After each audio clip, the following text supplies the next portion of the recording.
Good morning, afternoon, or evening to all my fellow pet care enthusiasts and veterinary professionals. My name is Harrison King, and this is the Creative Leash, the podcast designed to help you master social media marketing and advertising in the animal care space. Whether you're looking to grow your clinic's online presence, attract more dog training clients, stay ahead of the ever-changing digital landscape, or just need help finding that trending sound, you're in the right place. Today is a good day to have a good day. Let's jump right into it.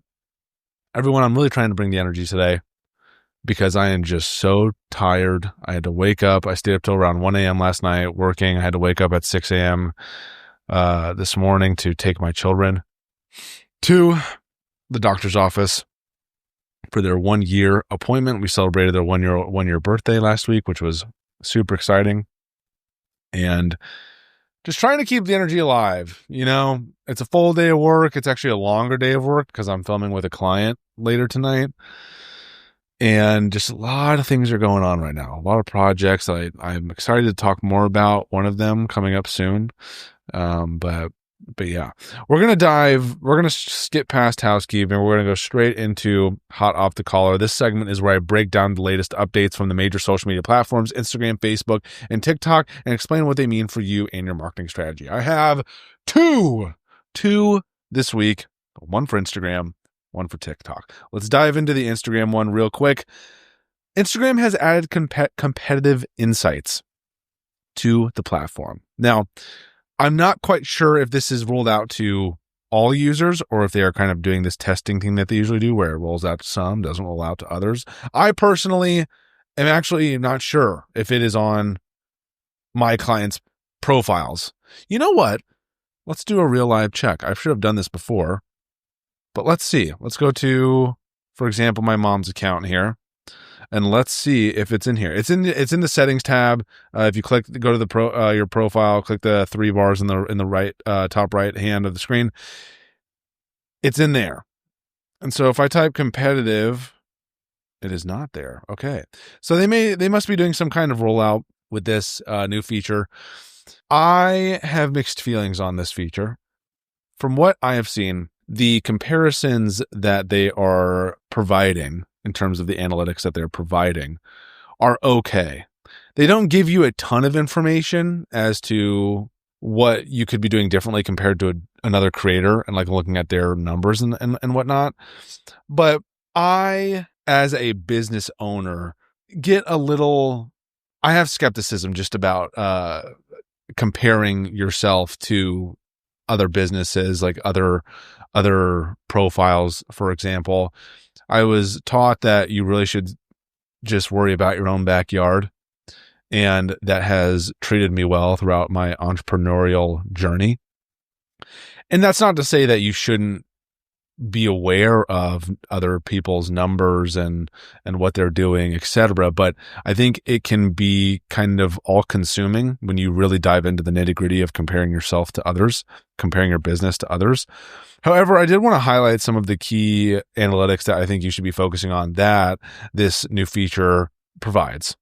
So one of them being awareness, so follower growth, engagement, shares, saves, views, all vital. And some of these kind of overlap, clicks, saves, and shares. Those are obviously the most important analytical things to be looking at. And then as I've talked about before in the podcast previously, obviously the most powerful analytic of all is the share feature. Second, I would say is probably and actually maybe a tie between likes and comments, but shareability is key. Not going to get into that right now, though. Let's move on to the next thing, which is TikTok, guys. We are talking again about the TikTok US deal, and this time, has it sold? No, it's in limbo. Is this deal ever going to get done? I have no idea. I said in last week's episode that I just didn't want to report on it for a little bit because there really wasn't anything substantial. But I'd like to give a small update regarding the TikTok deal. So the US and Trump keep saying, oh, we're going to get this done. Like everybody wants to get it done, blah, blah, blah. I don't think that's necessarily the case. I think they're trying to save face for what's actually happening underneath the hood. And so I'm not going to dive into the nitty-gritty too much of this. There's a lot of politics involved. From what I understand, China is kind of waiting to see if the U.S. will work with them on other issues before even entertaining this one. And the other issues are mainly tariffs. But I want to quote the article that I'm pulling this from Social Media Today. And this is what they said. So, following the discussions, Besant told the waiting media that, quote, "We finalized the TikTok agreement in terms of getting Chinese approval, and I would expect that would go forward in the coming weeks and months, and we'll finally see a resolution to that." Meanwhile, Chinese state media has reported that, quote, "China will properly resolve issues related to TikTok with the U.S. side," end quote. That's it. So China is clearly less committal in this, and they are wanting to get things done in a different way compared to the U.S. China Daily has further reported that, quote, "Economic and trade consultations between China and the U.S. demonstrate that, guided by the principles of equality, respect, and mutual benefit, the two sides can find solutions to issues through dialogue and cooperation. These outcomes did not come easily, however. China looks forward to working with the U.S. to ensure their effective implementation, which would create greater certainty and stability in China-U.S. economic relations and the global economy." So it sounds like there's still quite a bit to work through on the TikTok deal. Recently, in a recent meeting, people on the U.S. said that they came to an agreement even further and that talks were good, but then China came out and said the complete opposite thing. That's really all I got to say about the update. Long story short, we're kind of closer, but not really. That's it for Hot Off the Collar. Let's dive into the focus topic, and I'm actually really excited to talk about this one. This focus topic was given to me by a follower/listener of the show who I've known for probably the better part of a year now, a little over a year. And she's a dog trainer out in Canada. And for those who aren't aware of the focus topic segment of the show, it's where I dive into a topic that you can learn from and use today after listening to this. It's that actionable. And I try to make them as actionable, I guess, as possible. I know I already said that, but there are things that you can do today to make a difference in your social media journey. This one's an interesting one, though, because I have dealt with this my entire social media career, and I think inherently it affects me less than most people, which is why I'm probably in this field to begin with. But it's handling haters and trolls on social media. This dog trainer posted a post and was giving out great information on a negative post that was made. But because the information was a part of the negative post, everything just turned out negative, and all the attention, even though her post was popular, just became negative. I wanted to go over kind of my thought process behind handling these kind of interactions and what to do about them. So, my philosophy is that, and I know not everybody can do this. This is in an ideal world if you can do it. My philosophy is just to ignore them. I know that might sound cliche, and it's a lot easier said than done. But these people have no power over you. They are people that go online, that want to start arguments, that don't want their minds to be changed. And by ignoring them, you're not adding more fuel to the fire. I told this person that social media is not a real place. I know it might seem like it is based off of the interactions that you have on there, whether positive or negative. It can be all consuming. But at the end of the day, social media is not a real place. And the one platform that made me realize this years and years ago was Twitter, or X, if you really want to call it that. Social media is not a real place. Just keep that in the back of your mind. So the ideal situation would be ignoring them because you're not adding fuel to the fire. There are people, honestly, other commenters and other followers are going to engage with them over you. So I would personally rather have followers defend me and stand up for me and have that, interaction compared to me having it, because I'm just going to ignore it because it's not worth my time, to be completely honest. And I'm not saying it in a way where, oh, it's not worth my time. I would rather have my followers do it for me, like it's for them to do. That's not necessarily what I mean. I know it maybe came off that way. That's not what I mean. But my first method would be to just completely ignore it. If you can't ignore it, if you feel like you need to respond, there's a way to do it where you can actually benefit from it. So if you want to engage, if you can't ignore it completely, what I would do is I would turn their hate or negativity into content. I would respond to the comment directly. I would respond to it with facts. I would be reasonable. I would not raise my voice. I would be very, very like run of the mill. That way, there's nothing that they can really attack you for. You're really putting it out there. Your followers are going to see that. They're going to back you up. And that negative comment, that hate is just going to be just buried. Now, that you can't do that for everything, and I completely understand that. I think the one golden rule to keep in mind is that you should never stoop to a hater's level on social media. Never do any kind of personal attack, whether it be in video form or in the comments. I also, and again, this is personal preference, I'm not a huge fan of being sarcastic or snarky in the comments either. I find that it doesn't really accomplish anything.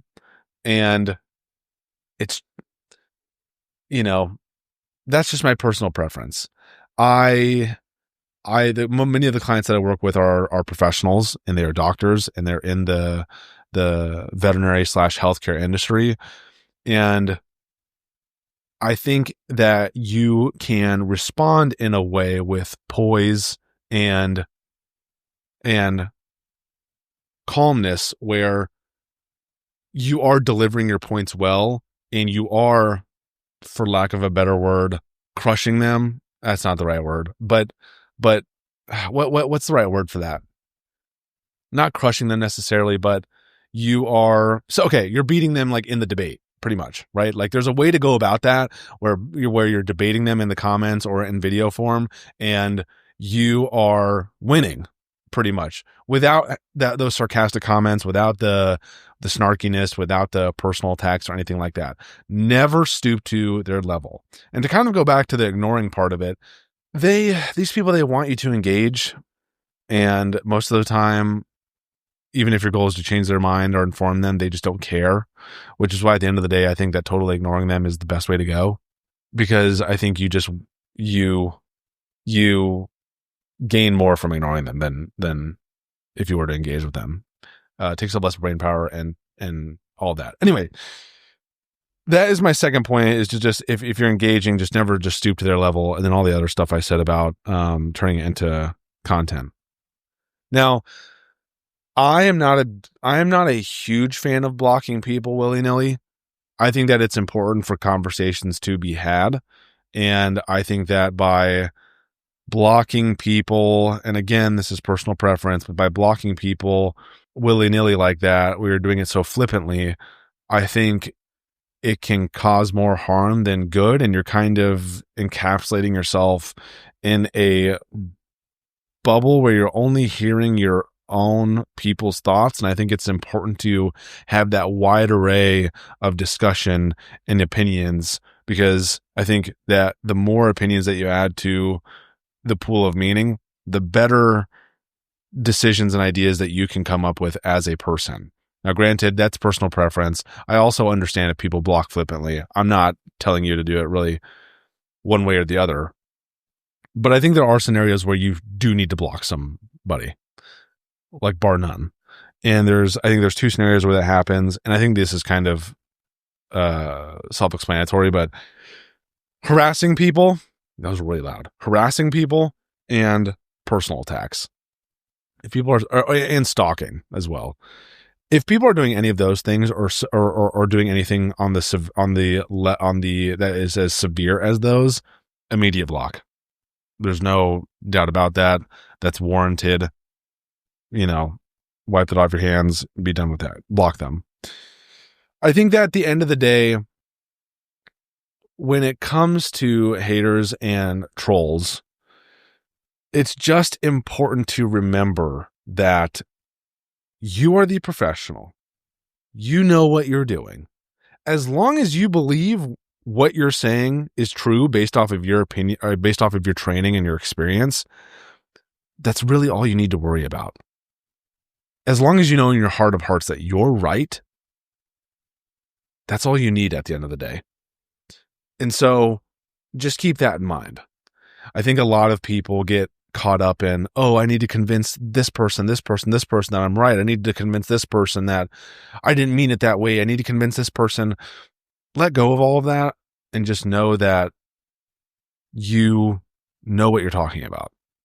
Now, granted, there are some wackadoos out there. Like, for example, my mom did a video recently on a chiropractor that was telling people, pet owners, to not get vaccines because they're a scam and to actually forge a veterinarian's name in a local small town for their vaccine records. That guy clearly is not right in any way, objectively, and what he's doing is illegal. So you know what I mean. I don't necessarily mean what I said to apply to that person or those people, but you get it. So that's that. Hopefully that makes sense. I feel like I kind of went all over the place with that focus topic, but I think it's a really important one to chat about. Let's dive into the soundbite real quick. In this segment, I'll spotlight a trending sound that's taking over social media and share a few examples of creators who've used it brilliantly so you can see how to make it work for your own content. This one's very new on TikTok. It's I think, honestly, I'm going to be honest, I don't mean to toot my own horn, but any of the ones that I'm sharing from TikTok, which most of them are, you can use them on Instagram, and I can guarantee you if the idea is good, it's going to blow up. Straight up. But this one is, I'm calling We From the Same Place. And this one is really for two people. So maybe if you're doing a collab or you just want to use two people for the video, but it's two people meeting up and then them realizing, oh my gosh, we're from the same place, and they're bonding over that. I'll let my editor put in an example right now. Oh my God. And we from the same place. The Bronx? The world. All right now. Listen. I love you. And hopefully that trending sound, that sound bite will help you. But I think that this is a great trending sound. It's very easy to do. I feel like recently I've been finding a lot of just good, easy trending sounds to find. Sometimes there are a lot of more intricate ones that are a lot more difficult to do. It's either longer, more people involved, et cetera, et cetera. And that doesn't always mean that they're better. But I feel like the ones that I've been finding recently can really just apply to any scenario, any idea. So please use this one. I really do think that the soundbite segment is one of the most underrated aspects of the show. And I think that it could help so many people. And I'm probably going to end up just doing straight up social media posts on these anyway, in the near future. But be on the lookout for that sound and use it at your leisure. We're at the end of the show, everybody. Thank you all for tuning in to another episode of The Creative Leash. If you enjoyed today's conversation or any of my previous episodes, it would mean the world to me if you left a review on your favorite podcast platform. I think we reached, what was it? 100 downloads or something over the last 6 episodes, something like that, which is just fantastic. Now, listen, I understand. I run podcasts. I manage podcasts that get thousands of downloads a month that have cumulatively a lifetime, like hundreds of thousands of downloads. 100 downloads might not seem like a lot, but to me personally, who is trying this podcast thing out for myself and for some reason cannot grow my own accounts, but can absolutely grow somebody else's in the animal care space. This is super exciting to be doing, and I'm really happy with those numbers. So if you have tuned into the podcast, thank you so much. I really appreciate it. If you have any feedback at all to provide, I am an open book. I want you to be as honest as you possibly can. I'm all about feedback so we can make a better possible product. If you have a listener question or comment for me, you can text me through the show notes. Please do so. I would love to answer any and all of your questions and talk a little bit more about topics you want me to talk about, just like the one that we talked about today. That was a lot of talking words. But I'm wishing you all an amazing day, and I'll catch you in the next episode.